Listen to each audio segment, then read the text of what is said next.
The Great Gatsby, directed by Buzz Lurnham, is the newest adaptation of the novel of the same name written by Scott Fitzgerald. Other than The Great Gatsby, Buzz Luhrmann is also famous for some of his other works, such as Moulin Rouge from 2001 and Romeo and Juliet from 1996. The film is situated for a younger audience due to the casting choices that Lurnham made, with more renowned actors casting like Leonardo DiCaprio as Gatsby, Tobey Maguire as Nick Carraway, and Carey Mulligan as Daisy Buchanan. Lurnham makes the film more appealing. One interesting fact is that Leonardo DiCaprio requested Tobey Maguire to be casted as Nick Carraway due to their friendship in real life. The story told by Nick Carraway revolves around the protagonist Gatsby and his quest for the American dream. A major theme in both the novels and the movie is the idea of hope and how Gatsby's hope never dies. Gatsby starts off as a common soldier who fought in World War I and rises to power when he rescues a millionaire named Dan Cody in a shipwreck. Gatsby learns the ways of the upper class from him and begins his ascent to prominence, only to be cheated by Cody's family after his death. This relates to the Marxist theories of power and how it perpetuates. In addition, this relates to how economic wealth determines the social status of an individual. The following scene shows Gatsby's rise to power. One thing to focus on is the wardrobe choices for Gatsby and how it changes when he acquires power and wealth. One afternoon, off the coast of Lake Superior, he spotted a yacht in peril. He rowed out and rescued the vessel and its captain, alcoholic millionaire Dan Cody. You're gonna hit the shoal! Come on, sir, we're gonna hit the shoal! What the hell are you doing? Old sport! This was his opportunity, and he seized it. And I decided right then and there to call myself Jay Gatsby. He sailed the yacht out of danger and into his future. Gatsby showed skill and ambition, and for 5 years they sailed the world. He was all right, old Dan. He taught me everything. How to dress, act, and speak Gatsby. like a gentleman. Jay Gatsby. She looks well, doesn't she? Gatsby hoped to inherit Cody's fortune. Old sport. But when Cody died, Gatsby was cheated of his inheritance by Cody's family. He'd been left with the ability to play the gentleman, but he was once again dirt poor. Shockingly, Gatsby magically midsummer, acquires wealth through unknown Gatsby methods, was and he becomes the talk of the front town. page. Gatsby's economic power grants him unlimited prestige through the lavish parties that he hosts. In the following scene that you're about to witness, Buzz Lurnham sets the pace and the Ended tone up of the movie. at Gatsby's. At this point in the film, Nick has yet to meet Gatsby at all, and is partaking in one of his lavish parties for the first time. And I mean everyone, from every walk of life, from every corner of New York City. This kaleidoscopic carnival spilled. The first thing that you'll notice in this scene is the soundtrack, which consists both of composed and commissioned music. The songs that you hear from the background is played by an orchestra that is located in Gatsby's mansion, while the commissioned songs are all sang. Singers such as Jay-Z, Fergie, Kanye West, and will.i.am make the film more well adapted to the younger audience it's intended by Lurnham. Heiresses comparing inheritances on Gatsby's beach. My boss, Walter Chase, losing money at the roulette tables.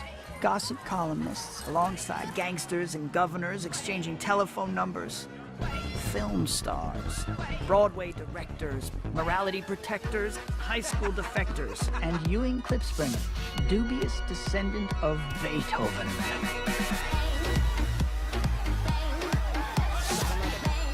You know where I might find the host, Mr. Gatsby? I live just next door. Gatsby? I've never seen Mr. Gatsby, sir. Why, no one has. Alone and a little embarrassed, I decided to get roaring drunk. This scene displays a great sense of directorial freedom, as Lurnham could have chosen anything for the party. Examples include his wardrobe and prop selection, which both match the assumed time period of the roaring 20s, yet still meeting today's social expectations. They combine to enhance the scene, as the two make the party appear more realistic.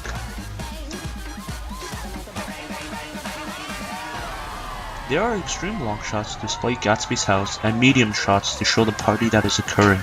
Along with his directorial style of bright and colorful artistics, Luhrmann also uses the idea of controlled chaos. He focuses on the main characters in the center while having lots of background imagery. This is better suited for younger audiences who are able to pay more attention to details.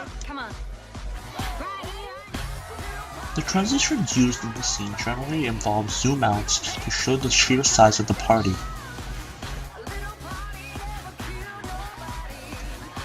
Overall, all the codes and conventions used by Luhrmann greatly enhance the scene as they make it more appealing to the audience.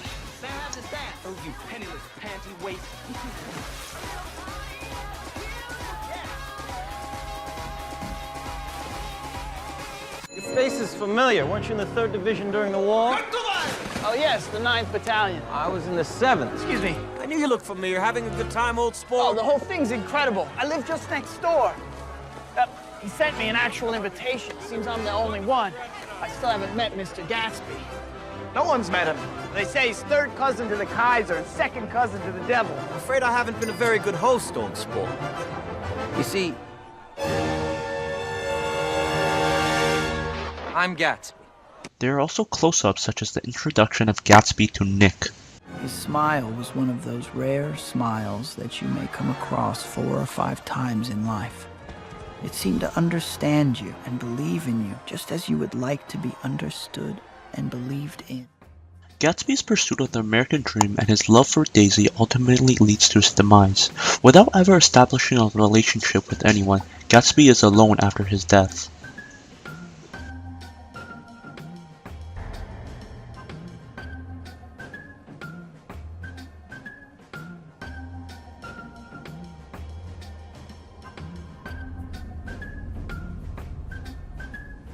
I rang, I wrote, I implored, but not a single one of the sparkling hundreds that enjoyed his hospitality attended the funeral. And from Daisy, not even a flower. The only major difference from the novel and the film is the appearance of the sole visitor to Gatsby's funeral. In the novel, Gatsby's father appears and speaks to Nick regarding Gatsby's life. However, this scene was not adapted in the film.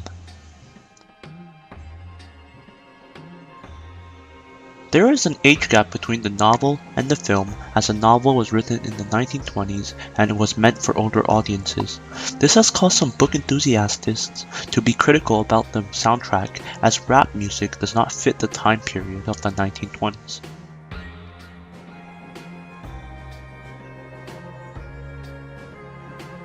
However, the movie still became critically acclaimed and won numerous awards such as Oscars in Best Achievement in Costume Design and Best Achievement in Production Design. In the BAFTA, The Great Gatsby also won Best Production Design and Best Costume Design.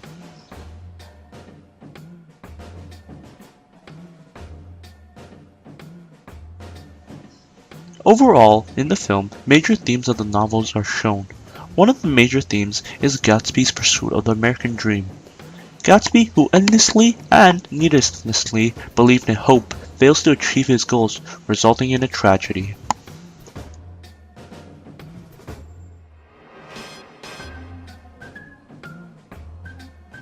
I thought of Gatsby's wonder when he first picked out the green light at the end of Daisy's dock.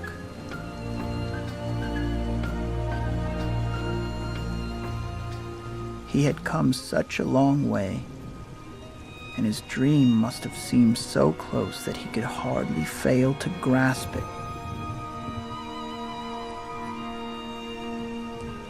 But he did not know that it was already behind him.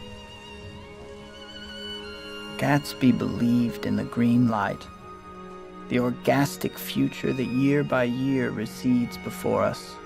It eluded us then, but that's no matter.